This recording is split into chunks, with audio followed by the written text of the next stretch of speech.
Hello students, we are discussing on the topic of power system. Power system. So power system it consists of generation, transmission and distribution systems. So according to IEEE, Institute of Electrical and Electronics Engineering, generation resources, transmission facilities which are operated as an entity to meet the future load demand and interchange commitments, it's called power system. So power system is consist of both generation, transmission and distribution systems. So generation is again classified into conventional source of energy and non-conventional source of energy. So conventional source of energy are the reusable source of energies which are available in our system, that is your coal, we used coal systems, and your next is your nuclear systems and hydel systems. And unconventional source of energies are used nowadays, that is your solar systems, wind systems. These are the non-conventional source of energy. So both systems are used by our power system. And next is your transmission facilities. So what are the transmission facilities available in our system? It is called are maintained by our different companies, that is your private and government organizations. Then power is transmitted through different channels. Either it is started from generation system and it ends in the distribution system. So generation system is classified into conventional and unconventional, and transmission system is classified into 4 parts: primary transmission, secondary transmission, primary distribution and secondary distribution. Then the primary transmission is again starting from generation and generation system is generated with a voltage level of 11 kV, and from the 11 kV it is step off to 132 kV and is again transmitted through a primary transmission system. From the primary transmission system will transmit the voltage at higher levels.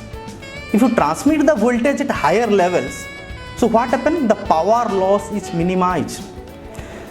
Then at the end, when we will step up the voltage at the generating station and it transmit to the receiving station, and from the receiving station will again it is step down to 33 kV.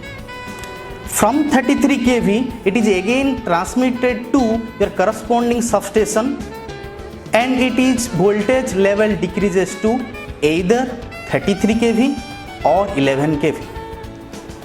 But this higher voltage is not usable for our consumers, so it is again step down to your voltage level, that is your 11 kV at the consumer end, and the 11 kV is again step down to 440 volt or 220 volt, which is used by our consumers or industrial systems.